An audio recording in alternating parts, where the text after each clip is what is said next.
RCR, la red que comunica y une al Perú.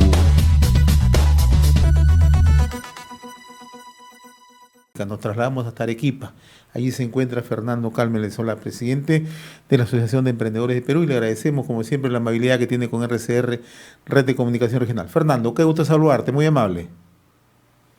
No, muchísimas gracias a ti, y siempre dándome la oportunidad de poder llevar la voz de los emprendedores acá a tu servicio como siempre. Muchísimas gracias. En situaciones difíciles, complejas que estamos viviendo, ¿no? En medio de toda una pandemia, una crisis económica muy acentuada, naturalmente también una polarización, fragmentación y situación política dificultosa en el país. ¿Cuál es en el momento la situación de los emprendedores en el país, ¿no? De los hombres de la pequeña y microempresa, ¿no? Quienes en los últimos años han generado justamente un sinnúmero de unidades productivas, pero a la par también han permitido la generación de empleos directos e indirectos, ¿no? En estos momentos, ¿cuál es la situación? A ver, desgraciadamente la situación, bueno, viene mejorando, pero aún no lo suficiente, ¿no? El micro y pequeño empresario, como lo dices tú, somos más de 8,5 millones de peruanos autoempleados y generamos alrededor, o antes de la pandemia, por lo menos generábamos más de 5 millones de puestos de trabajo. Somos en verdad la columna vertebral sobre la cual se sostiene la empresa peruana, y desgraciadamente cuando se habla de empresa uno asume solamente al gran empresariado, ¿no? Cuando el verdadero empresario peruano está en la micro y pequeña empresa. La reactivación se ha venido dando, pero no ha sido suficiente porque todavía hay normativas que van restringiendo la movilidad y los horarios, y sobre todo ha caído el consumo y la falta de inyección de capital extranjero. Estuve la semana pasada por Tacna, acá en Arequipa, también se siente la falta de ingresos, no solamente del turista que venía con su cámara de fotos a disfrutar de nuestra gastronomía y nuestra riqueza cultural, sino del turista que ingresaba a hacer compras, como en Tacna, ¿no? El caso de los chilenos. Entonces, hay un límite en el cual podemos crecer si nos quedamos aislados como Perú. Necesitamos abrirnos al mundo cuanto antes, y para eso necesitamos la vacunación y necesitamos evitar con restricciones como la del toque de queda a las 9 de la noche, que lo único que hace es que se venda menos y haya menos tiempo para poder levantar los negocios. Ahora, tú has tocado un aspecto interesante, ¿no? ¿Cómo generamos las condiciones para este desarrollo sostenido de este sector emergente, ¿no? En el país, ¿no? Un elemento central, naturalmente, es la vacuna, ¿no? Como elemento de contención, no solamente por el lado sanitario, sino por el lado de la reactivación económica, ¿no? Pero también tú acabas de puntualizar con mucha precisión la necesidad, ¿no? De impulsar como anclas, como palanca de desarrollo, las grandes inversiones, que son lo que jalan a la micro, pequeña y a los nuevos emprendedores, ¿no? Efectivamente, hay un mal concepto de que el microempresario, si es que no le vende a la gran inversión, a la gran empresa, no le sirve para nada a la gran empresa. Y eso no es cierto. La gran inversión trae miles de puestos de trabajo, y son esos los trabajadores con un sueldo que salen a consumir en la MIPE de las regiones, en la MIPE de las ciudades, en la MIPE de los pueblos. Son ellos los que pueden salir de vacaciones y hacer turismo interno, y son ellos los que vienen a consumir a los restaurantes y comprar en los mercados. Entonces estamos todos amarrados en una economía. No se debería diferenciar grande, chica, mediana o pequeña. Somos empresarios todos, y todos tenemos que tener la libertad de poder crecer. Basta ya de restricciones que están poniendo ahora, y un candidato está proponiendo. No podemos crecer si es que nos limitan. Ahora, tú conoces muy de cerca el país, viajas bastante, ¿no? Y tienes un contacto justamente con lo que muchos suelen llamar el Perú profundo, pero es el Perú real, ¿no? El Perú que vive día a día, ¿no? Si viajas a Puno, llegas hasta Antauta, puedes llegar a Yaviri. Si estás en estos momentos en Arequipa, llegas a Cayoma, llegas a otras localidades altoandinas alejadas, ¿no? Y si estás en Tacna, que acabas de estar hace unos días también, ¿no? Llegas a Ilabaya, a otros puntos, ¿no? Y ahí me imagino que ves cómo surgen lo que le hemos llamado en los últimos años los empresarios emergentes, ¿no? Ahora, ¿qué es lo que está faltando justamente para brindar apoyo? Porque siempre se habla de que tienen que tener el apoyo estatal. Y eso está bien, ¿no? La promoción justamente de impulsar a través de créditos, de impulsar a través de programas de desarrollo, de capacitación. Pero esto va amarrado también con el impulso que tenga, el desarrollo que tenga la empresa privada, ¿no? Efectivamente, o sea, el micro y pequeño empresario, el comerciante, el negociante, como se quiera llamar, es una empresa. Desde el momento que una persona compra algo y se pone afuera del mercado a venderlo como ambulante, ya es un empresario, está generando riqueza, está generando ganancia. Y efectivamente, el Perú está hecho y se consolida, como te decía al principio, en base a 8 millones de peruanos emergentes. Estamos luchando día a día para sacar adelante a nuestras familias, para poder tener un mejor futuro. Ese es el verdadero Perú. Como dices tú, no es el Perú profundo, es el Perú real. Y lo que necesitamos principalmente de un Estado, lo principal es que no moleste, que deje trabajar, que nos dé las libertades. Entonces, ya si eso lo cumple, todo lo demás también es positivo. Se necesita acceso a crédito, se necesita acceso a mercados sobre todo, pero por sobre todo necesitamos una mejor infraestructura de comunicaciones, una infraestructura vial para poder todas esas artesanías preciosas que se hacen en la sierra peruana o todo lo que se fabrica en Arequipa debería salir por un puerto de Arequipa y no tener quizás un puerto en el Callao 18 o 20 horas en camión. Eso encarece muchísimo nuestra producción y nos hace menos competitivos a nivel extranjero. Ese es uno de los grandes problemas por los cuales los TLCs no han funcionado para el empresario peruano, pero no porque el empresario peruano no tenga la capacidad de hacerlo, sino porque la falta de infraestructura vial o de comercio que tenemos en el país por culpa de un Estado y gobiernos regionales que no han hecho las cosas, encarece nuestro producto y termina siendo más barato comprarlo chino o lo de algún otro país. Ahora, aprovecho la oportunidad, acaba de darse a conocer un pronunciamiento de distintos gremios empresariales, ¿no? Donde destaca naturalmente la plataforma de gremios de las micro y pequeñas empresas, MIPYMES, ¿no? Pero también están suscribiendo esto la Sociedad Nacional de Industria, ADES, Canatur, ¿no? Anatec, etcétera, etcétera, ¿no?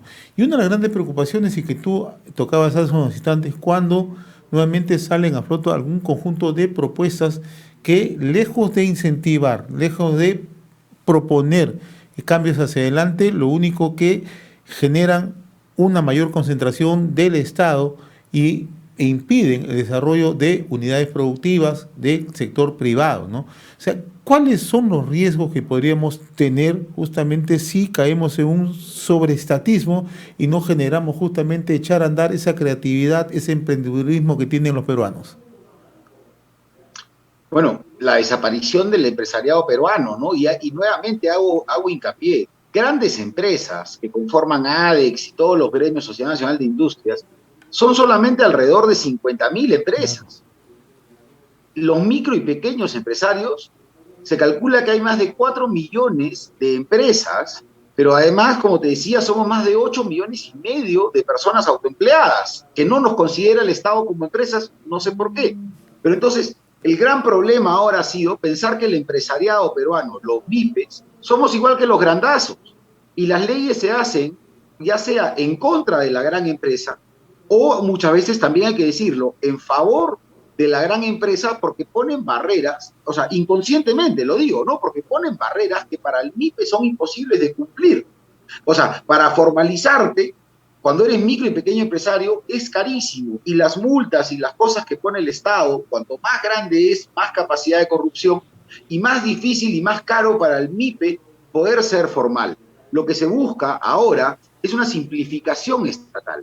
El Estado tiene que ser más simple, más dinámico, para que pueda atender al verdadero empresario peruano, al micro y pequeño empresario que me está escuchando y muy probablemente sabe, porque está trabajando desde sus casas, no tiene una gran oficina, no tiene un gran edificio. Los MIPES empezamos chambeando en nuestras casas y, por ejemplo, no puedes sacar licencia de funcionamiento en tu casa para muchos de los sectores. Y cuando vas a un banco a pedir un crédito, te piden un local y no tienes local porque trabajas en tu casa, entonces el banco no te da el crédito. Entonces hay que simplificar y adaptar la normativa a la realidad y no tratar de adaptar la realidad a una normativa que generalmente la hace un burócrata que nunca en su vida ha sido empresario. Una argumentación que ha surgido en los últimos meses a propósito de la campaña política es quienes propugnan el nuevo cambio de la constitución política. Este es un cambio, el cambio de constitución, ¿es el problema central o tú crees que es un problema de que tenemos un Estado ineficiente, que tenemos una falta de gestión, una falta de promoción justamente para generar empleo, desarrollo, ¿no? Porque muchos dicen es un cambio de constitución, ¿no? Pero en realidad, las veces que uno consulta con los propios, o sea, emprendedores, ellos lo que buscan es exactamente lo que tú acabas de decir, ¿no? Desentrampar, generar una gestión más adecuada, que los créditos tengan al alcance, las facilidades, algún conjunto de medidas tributarias, etcétera, etcétera. Efectivamente, cambiar la Constitución no va a lograr absolutamente nada si seguimos teniendo miles de normas y leyes absurdas que no se pueden aplicar al micro y pequeño empresario. Y la Constitución lo que nos permite en una economía social de mercado es tener la libertad como peruanos de decir, oye, yo quiero hacer mi empresa, quiero ganar mi plata. Esa libertad es lo que nos da la Constitución. Si perdemos eso, ¿qué vamos a tener que ir? ¿A pedir permiso para poder hacer empresas? ¿Quién va a controlar eso?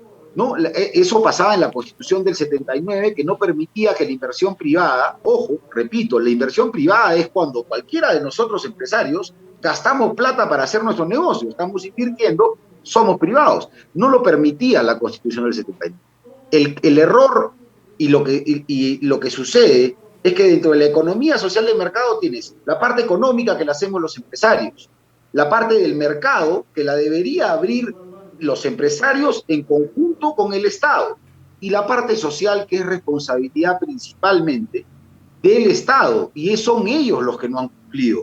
Son ellos los que, como te decía hace un rato, no nos han hecho la infraestructura vial ni ferroviaria para poder manejar nuestros productos y vendérselos al mundo. Gracias a esa ineficiencia, comprar nuestros insumos para producir es carísimo.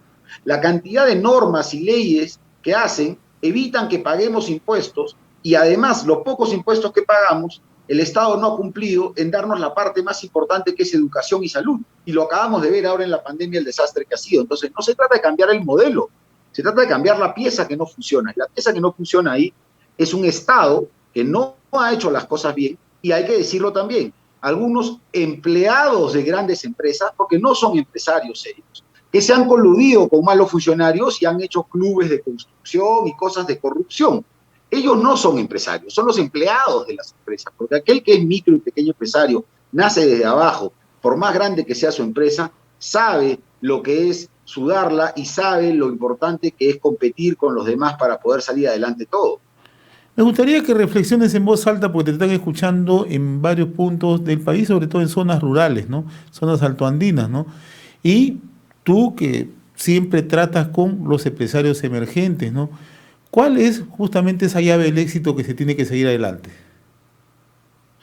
A ver, la llave del éxito primero es el esfuerzo de las personas. Eso es importantísimo. Esas ganas de salir adelante que tenemos los peruanos nos hace únicos en el mundo y somos uno de los países con más emprendimiento. Vamos para adelante con ello, pero necesitamos un Estado que nos deje trabajar, que fomente la diversificación productiva y nos dé educación. En comunidades altoandinas, la gente está ahorita sembrando la papa nativa, pero podrían procesarla directamente en su comunidad y venderla ya como bolsitas de papas fritas o venderla ya empacadas directamente al extranjero, si tuviesen una ruta por la cual llevarlas y no se demore como de Acobamba a Lima o 25 horas en llegar un camión. Eso te quita la rentabilidad, y ¿quién gana ahí? El transportista, no gana el productor. Entonces tenemos que fomentar que el desarrollo de las empresas se den en las mismas comunidades con una buena ruta de salida para que nuestros productos lleguen primero a todo el Perú, después a todo el mundo. Eso es lo más importante. Entonces necesitamos ese ímpetu y pensar, conversar entre distintos empresarios para poder entender qué es lo que necesita no solamente el Perú, sino el mundo en cuanto a producción. Muchas veces terminamos haciendo lo mismo que el vecino y competimos solamente por precio. Y al competir por precio quebramos todos, quiebra él, quebramos nosotros y quiebra el al frente. Entonces necesitamos una mayor apertura de mercado, que la tiene que generar el Estado con las embajadas que tiene a nivel internacional y acá en el mismo Perú, una mejor infraestructura vial y una diversificación productiva para que todos podamos salir adelante. Fernando Cálmenle Solar, como siempre ha sido un gusto conversar contigo. y seguramente vamos a seguir conversando hacia adelante, ¿no? Estos temas que son en realidad y deberían tocarse y deberían ser parte de la agenda del día a día de todos los peruanos. Un fuerte abrazo, Fernando. Muchas gracias. RCR, la red que comunica y une al Perú.